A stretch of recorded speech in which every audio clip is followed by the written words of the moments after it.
नमस्कार दोस्तों, स्वागत है आप लोगों का एडू एक्सप्रेस में। आइए आज हम लोग एक महत्वपूर्ण टॉपिक देखते हैं, आज़ाद दस्ता। यह आने वाले 65वीं बीपीएससी की मुख्य परीक्षा के लिए लाभदायक होगा।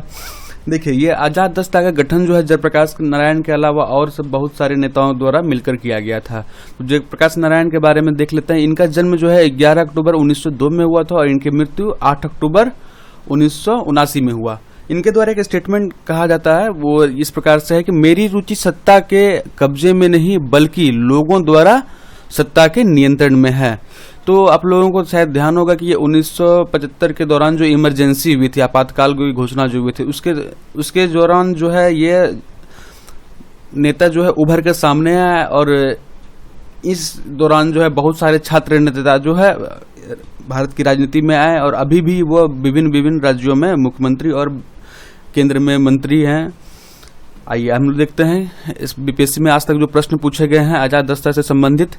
यह 40वीं बीपीएससी जो 1993 में हुआ था, उसमें प्रश्न पूछा गया था कि 1942 के भारत छोड़ो आंदोलन में बिहार में आज़ाद दस्ता की क्या भूमिका थी। इसके अलावा इसके बाद में भी 40वीं बीपीएससी के बाद में भी बहुत सारे एग्जाम्स में जिसमें पूछा गया कि भारत छोड़ो आंदोलन में बिहार की क्या योगदान है, बिहार में जन भागीदारी के बारे में बताइए। इस संबंध में जो प्रश्न पूछे जाते हैं उसमें आपको बहुत सारे टॉपिक, बहुत सारे वर्ग का कवरेज के साथ में आपको आज़ाद दस्ता की भूमिका को भी दर्शाना आवश्यक है। इस रूप से देखती है कि बहुत लंबे समय से डायरेक्टली इससे प्रश्न नहीं पूछा गया है, तो इस कारण से प्रश्न इससे संभावित बनते हैं। देखिए, इस प्रकार से प्रश्न बन सकते हैं कि बिहार में भारत छोड़ो आंदोलन के दौरान आज़ाद दस्ता के गठन की आवश्यकता और उनकी कार्रवाइयों पर टिप्पणी कीजिए। तो आने वाले एग्जाम्स के मद्देनजर इस टॉपिक को हम लोग अच्छे से क्लियर करेंगे, कवर करेंगे।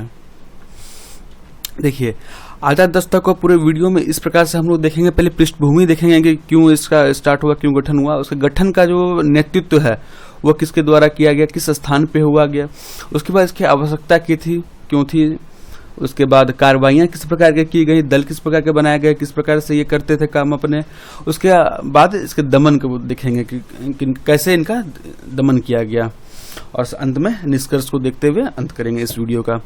आइए बिना किसी देरी के, मैं मनीष कुमार, मेरे बारे में देख सकते हैं। आइए आगे बढ़ते हैं।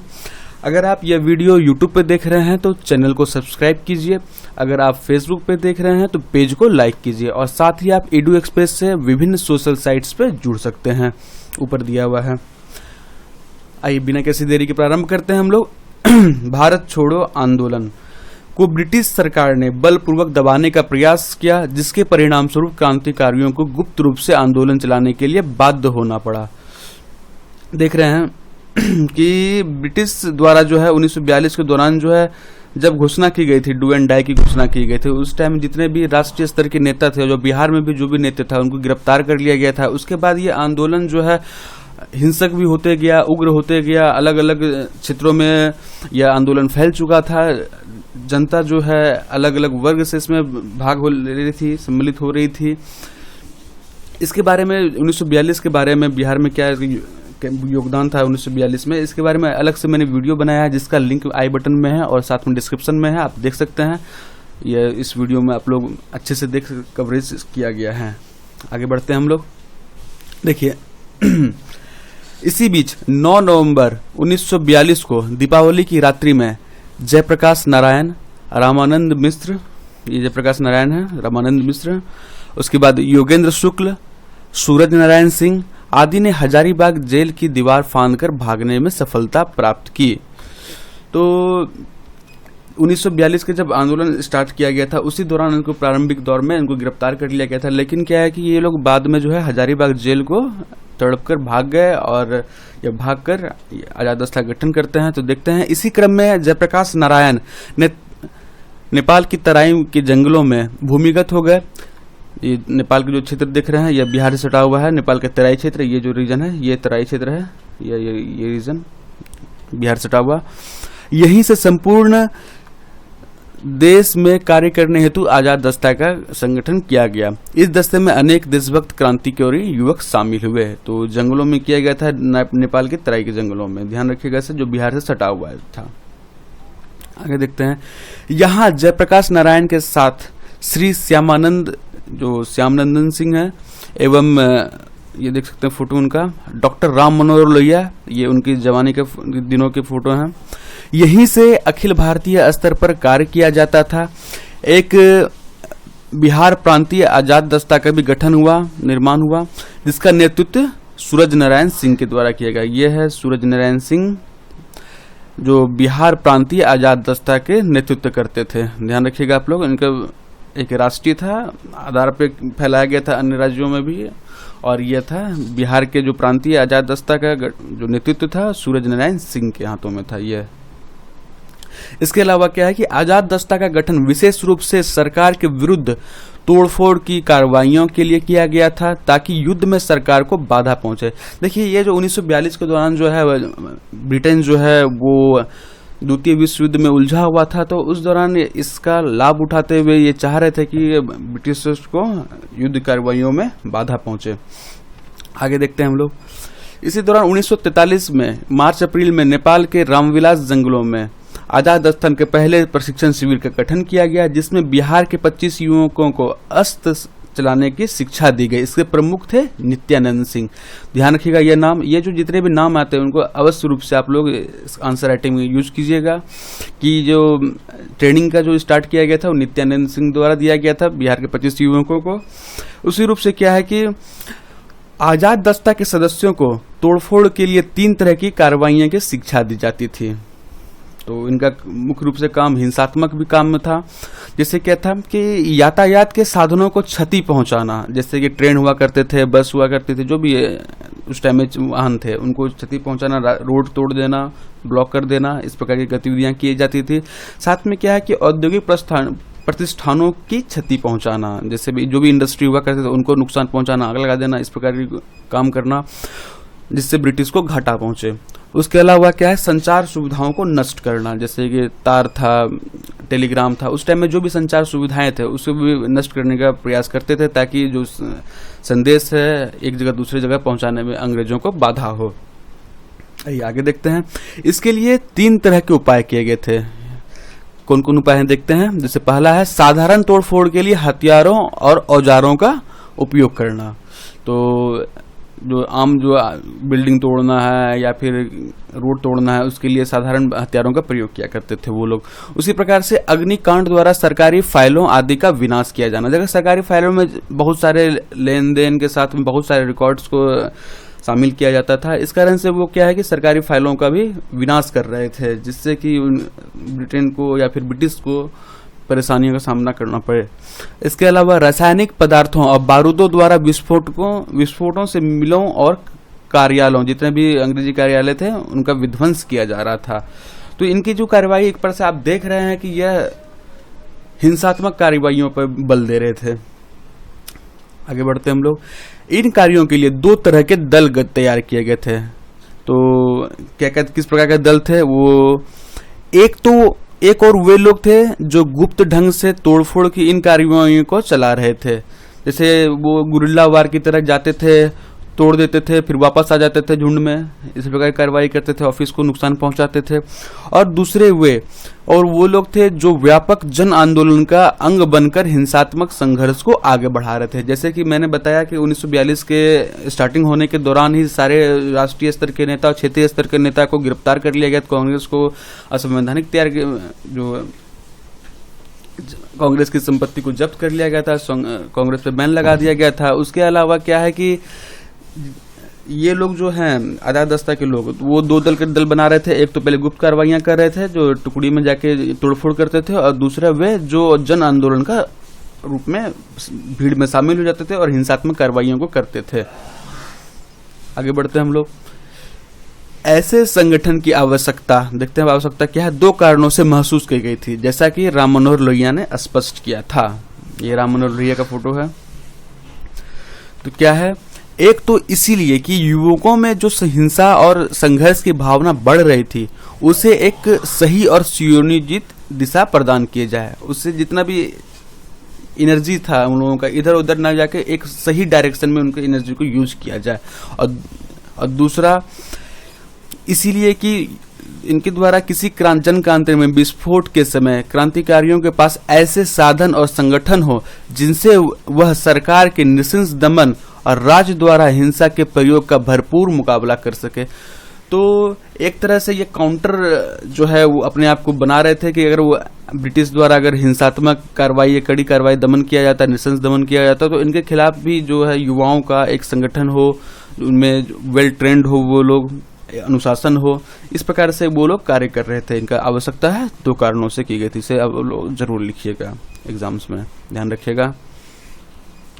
संघर्ष की भावना को सही और सुनियोजित दिशा करना और साथ में साधन और संगठन को मजबूत करना जो सरकार के नृशंस दमन का खिलाफ आवाज उठा सके, मुकाबला कर सके। आइए देखते हैं कि नेपाल का शिविर कुछ दिनों तक सुचारू रूप से चलता रहा, परंतु भारत सरकार के दबाव में नेपाली सरकार द्वारा मई 1943 ईस्वी में जयप्रकाश नारायण, डॉक्टर लोहिया, रामानंद सिंह आदि नेताओं को गिरफ्तार कर लिया गया। गिरफ्तार व्यक्तियों को हनुमान नगर जेल में रखा गया था। तो नेपाल सरकार द्वारा यह कार्रवाई की गई थी ब्रिटिश सरकार के दबाव में। उसी रूप से इस गिरफ्तारी से क्रांतिकारी गतिविधियों में अवरोध तो उत्पन्न हुआ, परंतु क्रांतिकारी चुप नहीं बैठे। क्रांतिकारियों ने सूरज नारायण सिंह एवं नित्यानंद सिंह के नेतृत्व में रात में जेल पर हमला बोलकर बंदियों को छुड़ा लिया। यह अत्यंत ही साहसिक कार्य था। तो उस टाइम में भी धावा बोलकर जेल से छुड़ा लेना अपने साथियों को, अपने बंदियों को, तो ये बहुत ही अहम बात है। तो सूरज नारायण सिंह द्वारा देखिए क्या है कि बिहार में प्रांतीय आजाद दस्ते का नेतृत्व भार जो है शहीद सूरज नारायण सिंह के था, जैसा हम लोगों ने पढ़ा अभी। और साथ में क्या है कि इनके नेतृत्व में बिहार में अंग्रेजी हुकूमत के खिलाफ गुरिल्ला जंग छेड़ दिया गया था। गुरिल्ला जंग जैसे मैंने बताया कि अब लोग झुंड में जाते थे, तोड़फोड़ करके वापस फिर आ जाते थे। गुरिल्ला वारफेयर से लड़ना आसान काम नहीं होता था। गुरिल्ला पद्धति को बहुत सारे राजा महाराजाओं द्वारा प्रयोग किया गया था। 1857 के दौरान जो है कुंवर सिंह के द्वारा भी प्रयोग किया गया था, उसके पहले महाराणा प्रताप द्वारा प्रयोग किया गया था। तो ये गुरिल्ला वारफेयर का टेक्निक को इन्होंने प्रयोग किया था। आगे देखते हैं, जयप्रकाश जी ने अपने सहयोगियों के साथ भागते हुए कलकत्ता पहुंचे। जयप्रकाश जी कलकत्ता पहुंचे थे, जहां उन्होंने नेताजी सुभाष चंद्र बोस से संपर्क बनाने का प्रयास किया, परंतु इसमें वे असफल रहे। इसी दौरान पुलिस उनका लगातार पीछा करती रही थी। तो देख सकते हैं, यह सोचे थे कि इनसे मिल जाएगा, क्योंकि देखिए सुभाष चंद्र बोस भी एग्रेसिव नेता थे। वो भी जैसे तुम मुझे खून दो मैं तुम्हें आजादी दूंगा, इस प्रकार के नारे स्टेटमेंट्स बोला करते थे। कहीं ना कहीं इनमें आप देख सकते हैं कि इनकी विचारधाराओं में समानता है।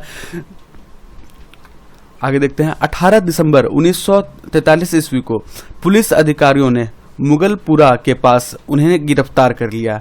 इस समय तक अन्य नेता यथा बासवान सिंह, ये भी उससे संबंधित थे, रामानंद जो हैं ये देख सकते हैं मिश्र आदि गिरफ्तार हो चुके थे। तो धीरे धीरे जो सरकार जो है इनके जो संगठन के मुख्य नेता हैं उनको गिरफ्तार करना प्रारंभ करती थी।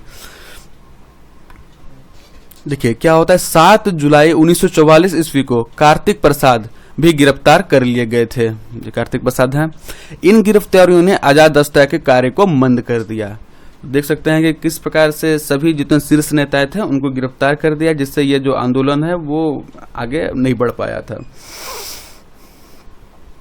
अंततः नेपाल में आयोजित आजाद दस्ता की कार्रवाइयों से प्रेरित होकर बाद में बिहार में भागलपुर, देखिए भागलपुर में सियाराम दल उनका गठन किया गया था, जो इसी प्रकार की कार्रवाइयों को अंजाम दिया करता था। और साथ में पूर्णिया और में भी इस प्रकार के ढंग के संगठनों की स्थापना की गई।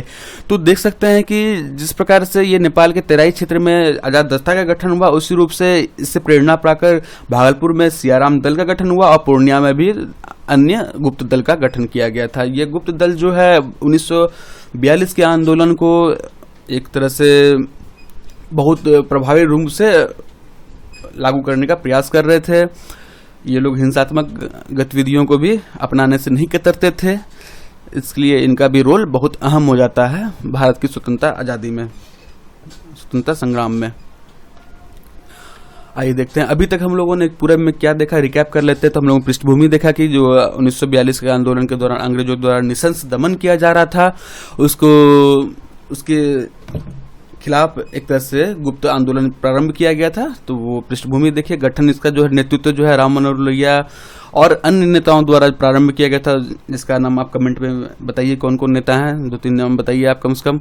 और साथ में यह स्थान नेपाल के क्षेत्रों में किया गया था। इसकी आवश्यकता जो महसूस की गई थी, जैसे युवाओं में जो आक्रोश बढ़ रहा था, जो हिंसात्मक गतिविधियां बढ़ रहे थे, उसको एक सही और सुचारू संगठित दशा देने के लिए और एक आवश्यकता है, उसे आप कमेंट में बताइए। और साथ में कार्रवाइयाँ, जो जिस प्रकार की कार्रवाइयाँ हिंसात्मक की गई थी, उसे आप लोग देख सकते थे, किस यातायात के साधनों को, संचार साधनों को, कार्यालयों को, सबको नुकसान पहुंचाना था। और साथ में इसका दमन जो किया गया था कि जितने भी शीर्ष नेता थे उनका जो गिरफ्तारी किया गया था, इस धीरे धीरे यह जो संगठन है वो ढीला पड़ता गया। तो इस प्रकार से 2 मिनट में हम लोग पूरा देख लिए इस वीडियो में क्या देखे थे। अब देखिए, अब अंत में आप लोग जो है इस प्रश्न को सॉल्व करने का प्रयास कीजिए, अपने से आंसर राइटिंग कीजिए। कम से कम 400 से 500 वर्ड में आप लोग इसको आंसर राइटिंग करने का प्रयास कीजिएगा। यह बहुत ही महत्वपूर्ण है। इसके साथ में यह आजाद दस्ता के जो है क्रांतिकारी नेता, इसे देख सकते हैं शीर्ष में अंत में। और जाते जाते अगर यह वीडियो आपको अच्छा लगा तो लाइक कीजिए, दोस्तों में शेयर कीजिए और इस चैनल को सब्सक्राइब कीजिए और hit the bell icon for latest update. मिलते हैं हम लोग अगले वीडियो में, तब तक के लिए धन्यवाद।